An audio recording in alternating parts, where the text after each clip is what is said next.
ਸ਼ਲੋਕ ਭੈ ਭੰਜਨ ਆਗ ਦੂਖ ਨਾਸ਼ ਮਨੈ ਅਰਾਧ ਹਰੇ ਸੰਤ ਸੰਗ ਜਿਹ ਹਿਰਦ ਬਸਿਓ ਨਾਨਕ ਤੇ ਨਾ ਭ੍ਰਮੇ ਪੌੜੀ ਪੱਬਾ ਭਰਮ ਮਿਟਾਵੋ ਆਪਣਾ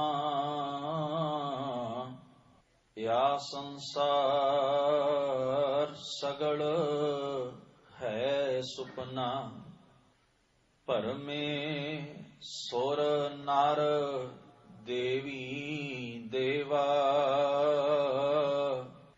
ਭਰਮੇ ਸਿਧ ਸਾਧਿਕ ਬ੍ਰਹਮੇਵਾ ਪਰਮ ਪਰਮ ਮਾਨੁਖ ਡਹਕਾਏ ਦੁਤਰ ਮਹਾ ਬਿਖਮ ਇਹ ਮਾਏ ਗੁਰਮੁਖ ਭ੍ਰਮ ਭੈ ਮੋਹ ਮਿਟਾਇਆ ਨਾਨਕ ਤੇ ਪਰਮ ਸੁਖ ਪਾਇਆ ਗੁਰਮੁਖ ਭ੍ਰਮ ਭੈ ਮੋਹ ਮਿਟਾਇਆ ਨਾਨਕ ਤੇ ਪਰਮ ਸੁਖ ਪਾਇਆ। ਵਾਹਿਗੁਰੂ ਜੀ ਕਾ ਖਾਲਸਾ ਵਾਹਿਗੁਰੂ ਜੀ ਕੀ ਫਤਿਹ। ਗੁਰੂ ਗ੍ਰੰਥ ਸਾਹਿਬ ਸੱਚੇ ਪਾਤਸ਼ਾਹ ਮਹਾਰਾਜ ਜੀ ਦੇ ਸਤ ਸੰਗੀ ਜਨੋ, ਸਤਿਗੁਰੂ ਧੰਨ ਗੁਰੂ ਅਰਜਨ ਸਾਹਿਬ ਮਹਾਰਾਜ ਦੀ ਉਚਾਰਨ ਕੀਤੀ ਪਾਵਨ ਬਾਣੀ 52 ਅੱਖਰੀ ਦੀ 40 ਨੰਬਰ ਪੌੜੀ ਅਤੇ ਸੰਬੰਧਤ ਸ਼ਲੋਕ ਦਾ ਪਾਠ ਆਪ ਜੀ ਨੇ ਦਾਸ ਪਾਸੋਂ ਸ਼ਰਵਣ ਕੀਤਾ ਹੈ। ਸ਼ਲੋਕ ਦੇ ਅੰਦਰ ਧੰਨ ਸਤਿਗੁਰੂ ਗੁਰੂ ਅਰਜਨ ਸਾਹਿਬ ਮਹਾਰਾਜ ਕਿਰਪਾ ਕਰਦੇ ਹਨ, ਜਿਨ੍ਹਾਂ ਦੇ ਹਿਰਦੇ ਵਿੱਚ ਗੁਰੂ ਦੀ ਸੰਗਤ ਰਾਹੀਂ ਅਕਾਲ ਪੁਰਖ ਪ੍ਰਭੂ ਦਾ ਨਾਮ ਵਸ ਜਾਂਦਾ ਹੈ, ਜਿਨ੍ਹਾਂ ਦੇ ਹਿਰਦੇ ਵਿੱਚ ਰੱਬੀ ਗੁਣ ਟਿਕ ਜਾਂਦੇ ਹਨ, ਜਿਹੜੇ ਉਸ ਸਰਵ ਵਿਆਪਕ ਅਕਾਲ ਪੁਰਖ ਦੀ ਹੋਂਦ ਨੂੰ ਮਹਿਸੂਸ ਕਰਦੇ ਹਨ ਔਰ ਉਸ ਦੀ ਸੱਤਾ ਵਿੱਚ ਯਕੀਨ ਕਰਦੇ ਹਨ। ਮਹਾਰਾਜ ਕਹਿੰਦੇ ਨੇ ਉਹਨਾਂ ਦੇ ਡਰ, ਭਰਮ ਅਤੇ ਮਾੜੇ ਪਾਸੇ ਦੀ ਲਗਨ ਖਿੱਚ ਉਹਨਾਂ ਅੰਦਰੋਂ ਖਤਮ ਹੋ ਜਾਂਦੀ ਹੈ। ਸ਼ਬਦ ਮਹਾਰਾਜ ਨੇ ਵਰਤੇ ਹਨ ਭੈ ਭੰਜਨ। ਭੈ ਦਾ ਅਰਥ ਹੁੰਦਾ ਹੈ ਡਰ, ਸਹਿਮ, ਤੇ ਸਹਿਮ ਹਮੇਸ਼ਾ ਹੀ ਭਰਮ ਕਰਕੇ ਪੈਂਦਾ ਹੈ, ਜਾਂ ਇਉਂ ਕਹਿ ਲਓ ਗੁਰੂ ਪਾਤਸ਼ਾਹ ਨੇ ਇੱਕ ਹੋਰ ਜ਼ਿਕਰ ਬਾਣੀ ਵਿੱਚ ਕੀਤਾ ਹੈ ਵੀ ਡਰ ਦਾ ਸੰਬੰਧ ਮਨੁੱਖ ਦੇ ਪਾਪ ਨਾਲ ਹੈ। ਸੋ ਡਰੈ ਜੇ ਪਾਪ ਕਮਾਵਦਾ ਧਰਮੀ ਵਿਗਸੇਤ। ਜਿੰਨੇ ਮਨੁੱਖ ਆਪਣੇ ਜੀਵਨ ਵਿੱਚ ਮੰਦੇ ਕਰਮ ਕਰਦਾ ਹੈ, ਗੁਨਾਹ ਕਰਦਾ ਹੈ, ਪਾਪ ਕਰਦਾ ਹੈ, ਜਿਤਨਾ ਉਸ ਦਾ ਅੰਤਰਾਤਮਾ ਮੈਲਾ ਹੁੰਦਾ ਜਾਂਦਾ ਹੈ, ਉਨੇ ਹੀ ਸਹਿਮ, ਉਨੇ ਹੀ ਡਰ ਉਸ ਦੇ ਅੰਦਰ ਬੈਠ ਜਾਂਦੇ ਹਨ। ਕੁਝ ਡਰ ਐਸੇ ਹੁੰਦੇ ਨੇ ਜਿਨ੍ਹਾਂ ਨੂੰ ਮਨੁੱਖ ਅੰਦਰੇ ਅੰਦਰ ਝੱਲਦਾ ਰਹਿੰਦਾ ਹੈ, ਸਹਿਣ ਕਰਦਾ ਰਹਿੰਦਾ ਹੈ ਤੇ ਇੱਕ ਸਜ਼ਾ ਭੋਗਦਾ ਰਹਿੰਦਾ ਹੈ।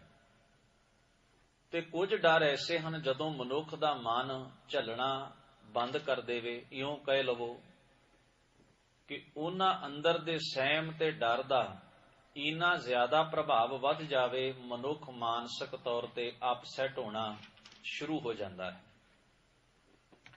ਤੇ ਉਸ ਨੂੰ ਐਸਾ ਸਨਕ, ਉਸ ਦੇ ਅੰਦਰ ਕੁਝ ਇਹੋ ਜਿਹੇ ਭਰਮ, ਇਹੋ ਜਿਹੇ ਵਹਿਮ ਬੈਠ ਜਾਂਦੇ ਹਨ ਜਿਨ੍ਹਾਂ ਸਦਕਾ ਉਹ ਆਪਣੀ ਸਾਰੀ ਜ਼ਿੰਦਗੀ ਨੂੰ ਬੁਰੀ ਤਰ੍ਹਾਂ ਨਾਲ ਉਲਝਾ ਲੈਂਦਾ ਹੈ।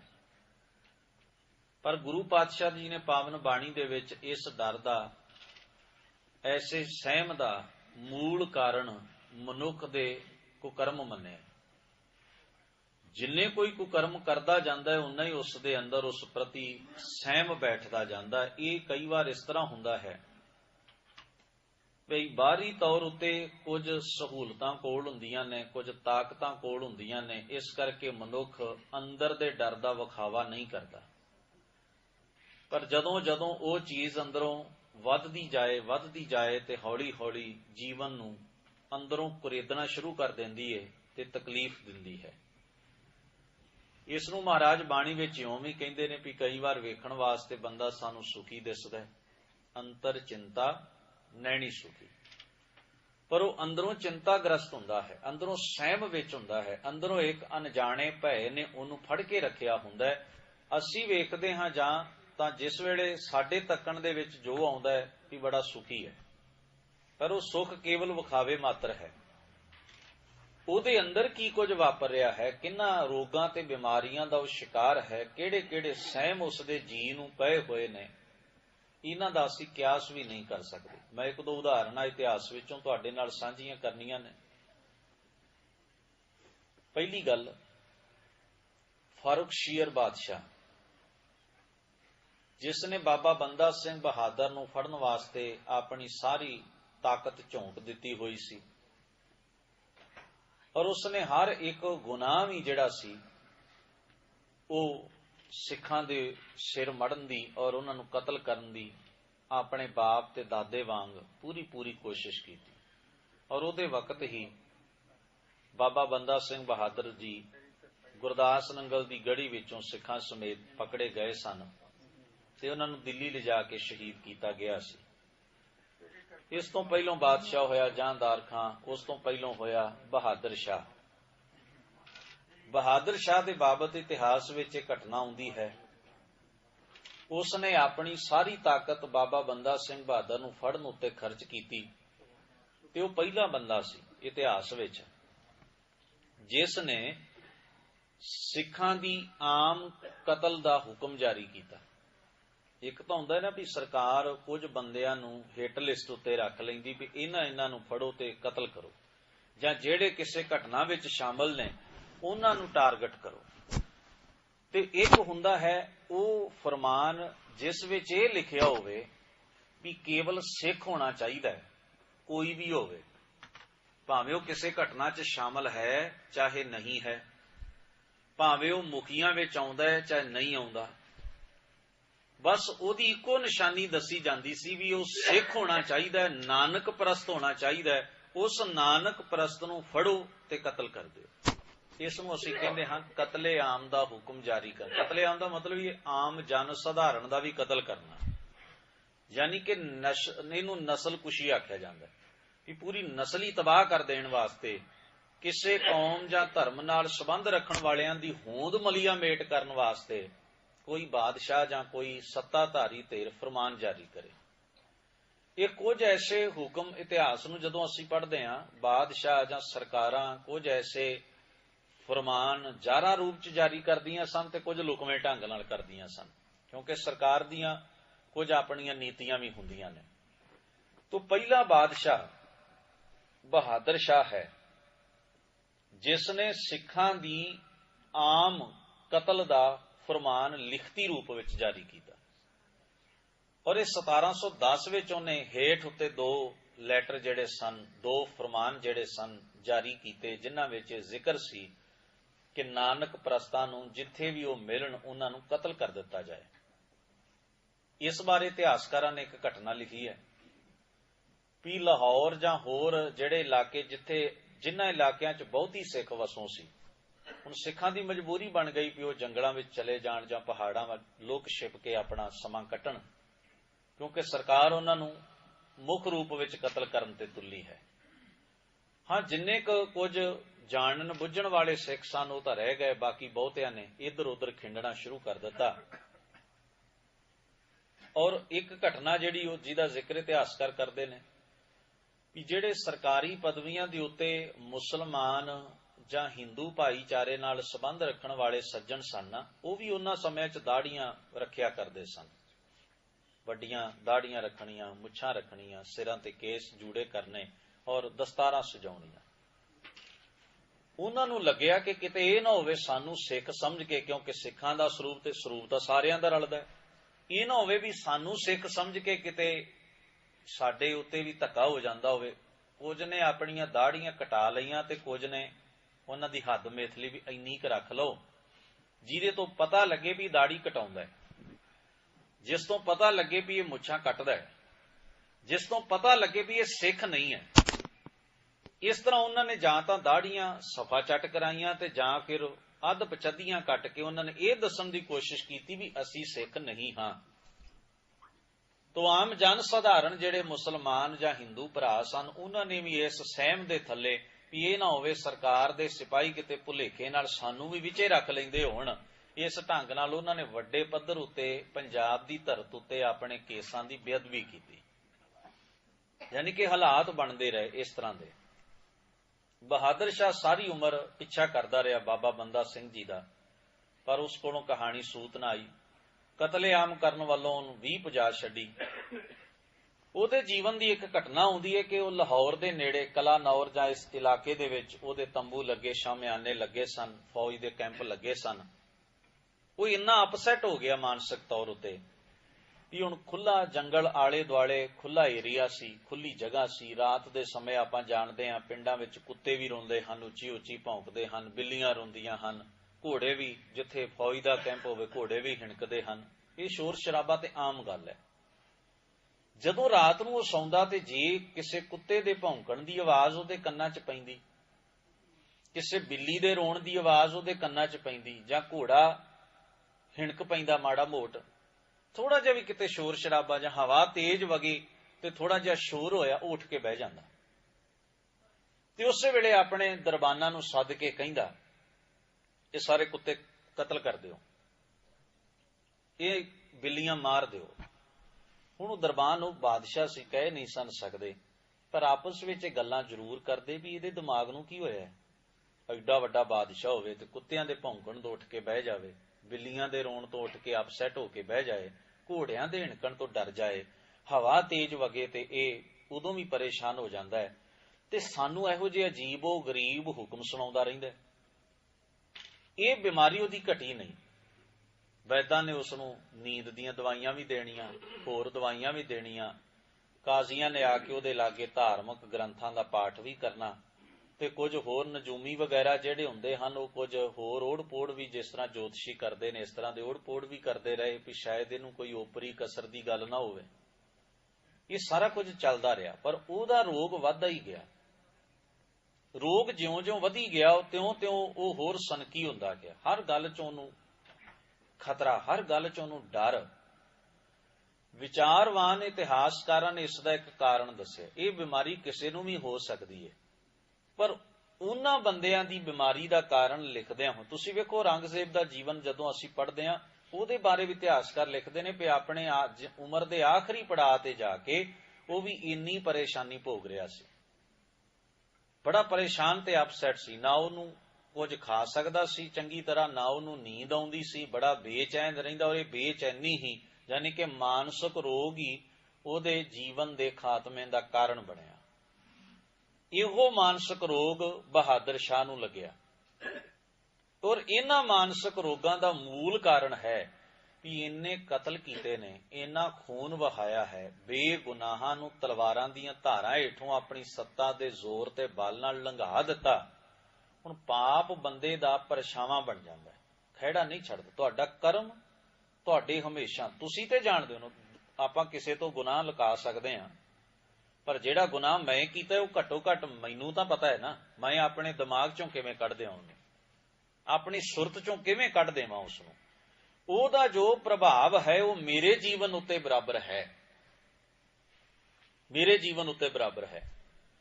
ਉਹ ਚੀਜ਼ਾਂ ਜਿਹੜੀਆਂ ਸਨ ਅੰਦਰ ਨੂੰ ਖੋਖਲਾ ਤੇ ਕਮਜ਼ੋਰ ਕਰਦੀਆਂ ਗਈਆਂ, ਕਮਜ਼ੋਰ ਕਰਦੀਆਂ ਗਈਆਂ, ਔਰ ਅੰਦਰ ਇੱਕ ਸਹਿਮ ਬਹਿੰਦਾ ਗਿਆ, ਡਰ ਬਹਿੰਦਾ ਗਿਆ ਵੀ ਸ਼ਹੀਦ ਹੋਣ ਵਾਲੇ ਤੇ ਬੜੇ ਦ੍ਰਿੜ ਨੇ, ਪਰਪੱਕ ਨੇ, ਉਹ ਆਪਣੇ ਦੀਨ ਈਮਾਨ ਤੇ ਅਸੂਲ ਤੇ ਪੱਕੇ ਨੇ, ਪਰ ਮੇਰੀ ਸਾਰੀ ਤਾਕਤ ਉਹਨਾਂ ਨੂੰ ਝੁਕਾ ਨਹੀਂ ਸਕੀ। ਉਹ ਹਮੇਸ਼ਾ ਹੀ ਉਹਨਾਂ ਦੇ ਉੱਤੇ ਹੋ ਰਿਹਾ ਧੱਕਾ ਤੇ ਜ਼ੁਲਮ ਜਿਹੜਾ ਕੀਤਾ ਗਿਆ ਤਾਕਤ ਦੇ ਲੋਰ ਵਿੱਚ ਆ ਕੇ, ਉਹ ਹੁਣ ਸਾਰੀਆਂ ਗੱਲਾਂ ਸੁਰਤ ਵਿੱਚ ਘੁੰਮਦੀਆਂ ਰਹਿੰਦੀਆਂ ਨੇ, ਮਨ ਨੂੰ ਪਰੇਸ਼ਾਨ ਕਰਦੀਆਂ ਰਹਿੰਦੀਆਂ ਨੇ, ਤੇ ਉਹਨਾਂ ਨੇ ਮਨ ਨੂੰ ਅਪਸੈਟ ਕਰਨਾ ਸ਼ੁਰੂ ਕੀਤਾ। ਲੱਗਦਾ ਰਿਹਾ ਵੀ ਮੈਨੂੰ ਖਤਰਾ ਹੈ, ਮੈਨੂੰ ਖਤਰਾ ਹੈ, ਇਹ ਸਨਕ ਪੈਦਾ ਹੋ ਗਿਆ। ਵੈਸੇ ਵੀ ਇੱਕ ਬੇਨਤੀ ਕਰਦੇ ਹਾਂ, ਉਸ ਨੂੰ ਤੁਸੀਂ ਲੋਕ ਆਗੂ ਨਹੀਂ ਕਹਿ ਸਕਦੇ ਜਿਹੜਾ ਆਪਣੇ ਲੋਕਾਂ ਤੋਂ ਹੀ ਡਰਨ ਲੱਗ ਪਵੇ।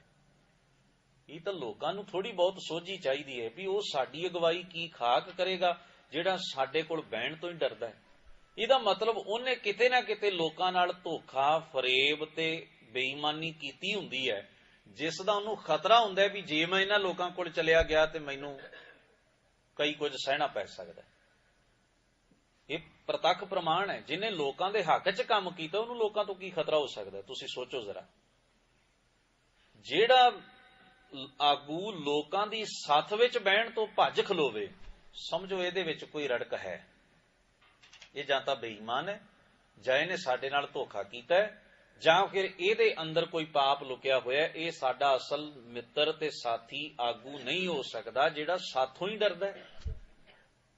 ਇਹ ਸੋਚਣਾ, ਤੁਸੀਂ ਇਹਨਾਂ ਮੁਲਕਾਂ ਵਿੱਚ ਰਹਿੰਦੇ ਹੋ, ਤੁਹਾਨੂੰ ਇਸ ਗੱਲ ਦਾ ਅਹਿਸਾਸ ਹੈ ਵੀ ਇੱਥੇ ਵੱਡੇ ਵੱਡੇ ਲੋਕ, ਆਗੂ ਵੀ ਜਿਹੜੇ ਹਨ, ਉਹ ਆਮ ਲੋਕਾਂ ਵਾਂਗ ਤੁਹਾਡੇ ਵਿੱਚ ਵਿਚਰਦੇ, ਤੁਹਾਡੇ ਕੋਲ ਬੈਠਦੇ, ਤੁਹਾਡੇ ਕੋਲ ਖਲੋਂਦੇ ਨੇ, ਪਰ ਉਹਨਾਂ ਦੀ ਸਿਕਿਉਰਿਟੀ ਦਾ ਮਿਆਰ ਕਿੱਡਾ ਹੈ।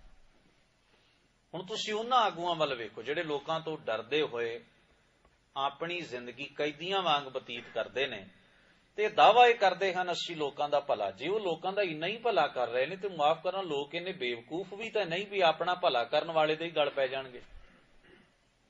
ਏਡੇ ਬੇਸਮਝ ਵੀ ਤੇ ਨਹੀਂ ਨਾ ਲੋਕ ਵੀ ਮੇਰਾ ਕੋਈ ਭਲਾ ਕਰ ਰਿਹਾ ਹੋਵੇ ਤੇ ਮੈਂ ਉਹਦੇ ਹੀ ਗਲ ਪੈ ਜਾਵਾਂ। ਇਸ ਤਰ੍ਹਾਂ ਕਦੇ ਹੁੰਦਾ?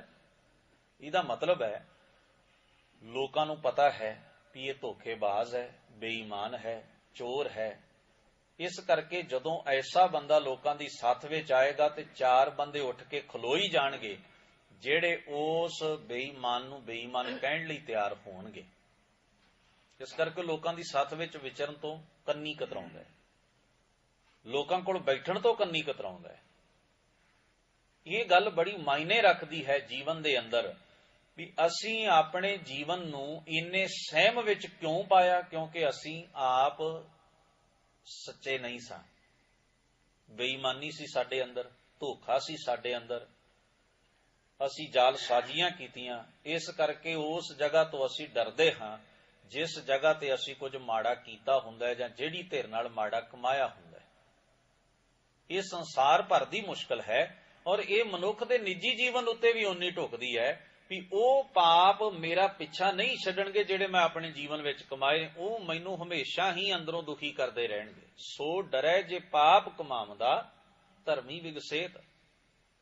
ਪਰ ਧਰਮੀ ਸਦਾ ਖੇੜੇ ਦੇ ਵਿੱਚ ਹੈ, ਉਹਨੂੰ ਉਸ ਤਰ੍ਹਾਂ ਦੇ ਸਹਿਮ ਨਹੀਂ ਵਿਆਪਦੇ। ਇਥੋਂ ਤੱਕ ਵੀ ਆਖਿਆ, ਧੰਨ ਗੁਰੂ ਅਮਰਦਾਸ ਮਹਾਰਾਜ ਦਾ ਤੁਸੀਂ ਬਚਨ ਪੜ੍ਹ ਕੇ ਵੇਖੋ, ਉਸ ਵਿੱਚ ਦਾਤਾ ਜੀ ਆਖਦੇ ਨੇ, ਕਰਮੀ ਸਹਿਜ ਨ ਉਪਜੈ, ਵਿਣ ਸਹਿਜੈ ਸੰਸਾ ਨਾ ਜਾਏ, ਨਾ ਜਾਏ ਸੰਸਾ ਕਿਤੈ ਸੰਜਮ ਰਹੇ ਕਰਮ ਕਮਾਏ। ਸੰਸ ਹੈ ਜੀਉ ਮਲੀਨ ਹੈ। ਕਹਿੰਦੇ ਜਿਹੜੇ ਸਹਿਮ ਬੈਠ ਜਾਂਦੇ ਨੇ ਨਾ ਅੰਦਰ, ਉਹ ਜੀ ਨੂੰ ਹਮੇਸ਼ਾ ਮਲੀਨ ਕਰਦੇ, ਮੈਲਾ ਕਰਦੇ ਰਹਿੰਦੇ ਨੇ, ਮੈਲਾ ਕਰਦੇ ਰਹਿੰਦੇ ਨੇ, ਦੁਖੀ ਕਰਦੇ ਰਹਿੰਦੇ ਨੇ। ਕਿਤ ਸੰਜਮ ਧੋਤਾ ਜਾਏ। ਹੁਣ ਇਹ ਸਹਿਮ ਕਿਵੇਂ ਕੱਢੇ ਜਾਣ ਜੀਵਨ ਵਿੱਚ? ਤੋ ਸਹਿਮ ਉਪਜਿਆ ਹੈ ਪਾਪ ਕਰਮ ਤੋਂ, ਔਗਣ ਤੋਂ, ਮੰਦੇ ਆਚਰਣ ਤੋਂ। ਉਸ ਮੰਦੇ ਆਚਰਣ ਤੋਂ ਹੀ ਖਹਿੜਾ ਛਡਾਉਣਾ ਪਵੇਗਾ, ਉਸ ਮੰਦੇ ਆਚਰਣ ਤੋਂ ਮੁਕਤ ਹੋਣਾ ਪਏਗਾ। ਔਰ ਉਹ ਕਿਵੇਂ ਹੋ ਸਕਦਾ? ਉਹ ਹੈ ਗੁਰੂ ਦੇ ਸ਼ਬਦ ਰਾਹੀਂ। ਗੁਰੂ ਅਮਰਦਾਸ ਨੇ ਕਿਹਾ, ਸੱਚੇ ਪਾਤਸ਼ਾਹ ਆਖਦੇ ਨੇ, ਮਨ ਧੋਵੋ ਸ਼ਬਦ ਲਾਗੋ। ਸ਼ਬਦ ਨਾਲ ਲੱਗ ਕੇ ਮਨ ਨੂੰ ਮਾਂਜਣਾ ਸ਼ੁਰੂ ਕਰ ਦਿਓ। ਜਦੋਂ ਮਨ ਦਾ ਆਚਰਣ ਬਦਲ ਜਾਏਗਾ ਨਾ, ਸਹਿਮ ਆਪੇ, ਸਹਿਮ ਦੀ ਜੜ ਪਾਪ ਵਿੱਚ ਲੱਗੀ ਹੈ, ਕਿਰਦਾਰ ਵਿੱਚ ਲੱਗੀ। ਜਦੋਂ ਪਾਪ ਨਿਕਲ ਗਿਆ, ਸਹਿਮ ਆਪੇ ਚਲਿਆ ਜਾਣਾ। ਜਦੋਂ ਪਾਪ ਵਾਲੀ ਬਿਰਤੀ ਅੰਦਰੋਂ ਔਗਣ ਨਿਕਲ ਗਿਆ, ਜਿਹੜਾ ਡਰ ਤੇ ਸਹਿਮ ਪੈਦਾ ਕਰਦੇ ਹੈ ਮਨ ਵਿੱਚ, ਜਦੋਂ ਉਹ ਚਲਿਆ ਗਿਆ ਨਾ, ਸਹਿਮ ਆਪੇ ਚਲਿਆ ਜਾਣਾ। ਗੁਰੂ ਪਾਤਸ਼ਾਹ ਜੀ ਆਖਦੇ ਨੇ, ਭੈ ਭੰਜਨ, ਐਸੇ ਡਰ ਤੇ ਸਹਿਮ ਨਾਸ਼ ਕਰ ਦਿੰਦਾ ਹੈ ਉਹ। ਅੱਗ, ਅੱਗ ਕਹਿੰਦੇ ਨੇ ਗੁਨਾਹ, ਕੀਤੇ ਹੋਏ ਕੁਕਰਮ, ਪਾਪ, ਜਿਹੜੇ ਮੰਦੇ ਕਰਮ ਅਸੀਂ ਕਰਦੇ ਹਾਂ, ਦੁੱਖ ਨਾਸ਼, ਤੇ ਉਹਨਾਂ ਪਾਪਾਂ ਤੋਂ ਜਿਹੜੇ ਸਾਡੇ ਅੰਦਰ ਆਤਮਿਕ ਤੇ ਮਾਨਸਿਕ ਕਲੇਸ਼ ਜਨਮ ਲੈਂਦੇ ਨੇ, ਜਿਹੜੇ ਸਾਡੇ ਜੀਵਨ ਨੂੰ ਪਰੇਸ਼ਾਨੀ ਦੇ ਉਲਝਣਾਂ ਦੇ ਵਿੱਚ ਪਾ ਦਿੰਦੇ ਨੇ, ਉਹ ਸਾਰੇ ਨਾਸ਼ ਹੋ ਜਾਂਦੇ ਹਨ। ਕਿਵੇਂ? ਮਨੈ ਅਰਾਧ ਹਰੇ। ਜਦੋਂ ਅਸੀਂ ਆਪਣੇ ਮਨੋਂ ਉਸ ਹਰੀ ਕਰਤੇ ਪੁਰਖ ਨੂੰ ਅਰਾਧਦੇ ਹਾਂ, ਜਦੋਂ ਅਸੀਂ ਮਨ ਵਿੱਚ ਉਸ ਅਕਾਲ ਪੁਰਖ ਦੇ ਗੁਣਾਂ ਨੂੰ, ਉਹਦੀ ਹੋਂਦ ਦੇ ਅਹਿਸਾਸ ਨੂੰ ਵਸਾ ਲੈਂਦੇ ਹਾਂ, ਫਿਰ ਅਸੀਂ ਰੱਬ ਵਾਲੇ ਹੋ ਗਏ। ਤੋ ਰੱਬ ਵਾਲਾ ਨਾ ਬੇਈਮਾਨੀ ਕਰੇਗਾ, ਰੱਬ ਵਾਲਾ ਨਾ ਜ਼ੁਲਮ ਕਰੇਗਾ, ਰੱਬ ਵਾਲਾ ਨਾ ਬੇਇਨਸਾਫੀ ਕਰੇਗਾ, ਰੱਬ ਵਾਲਾ ਨਾ ਚੋਰੀ ਛੁਪੇ ਕੁਕਰਮ ਕਰੇਗਾ, ਕਿਉਂਕਿ ਉਹ ਰੱਬ ਵਾਲਾ ਹੋ ਗਿਆ। ਤੇ ਜਦੋਂ ਇਹ ਸਾਰਾ ਕੁਝ ਹੋਣਾ ਹੀ ਨਹੀਂ ਤਾਂ ਸਹਿਮ ਕਿੱਥੋਂ ਆਉਣੇ ਨੇ?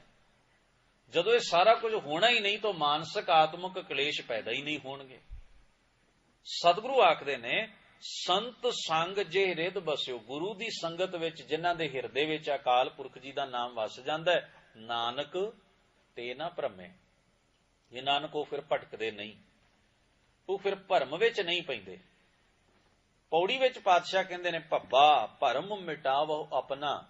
ਆਖਦੇ ਨੇ ਭੱਬਾ ਸ਼ਬਦ ਦੀ ਵਰਤੋਂ ਕਰਦੇ ਆ, ਹੇ ਭਾਈ ਆਪਣੇ ਅੰਦਰ ਦੇ ਭਰਮ ਮਿਟਾ ਦਿਓ, ਕੱਢ ਦਿਓ। ਗੁਰੂ ਦੀ ਸੰਗਤ ਰਾਹੀਂ ਆਪਣੇ ਅੰਦਰ ਦੇ ਭਰਮ ਬਾਹਰ ਕੱਢ ਦਿਓ। ਹੁਣ ਭਰਮ ਕੀ ਚੀਜ਼ ਹੈ, ਇਸ ਬਾਰੇ ਮਹਾਰਾਜ ਬਾਣੀ ਵਿੱਚ ਕਹਿੰਦੇ ਨੇ, ਭਰਮ ਦੀ ਪਰਿਭਾਸ਼ਾ ਦਿੰਦਿਆਂ, ਮਾਧਵੇ ਕਿਆ ਕਹੀਐ ਭਰਮ ਐਸਾ। ਅੱਗੇ ਕਹਿੰਦੇ ਨੇ, ਜੈਸਾ ਮਾਨੀਐ ਹੋਏ ਨਾ ਤੈਸਾ।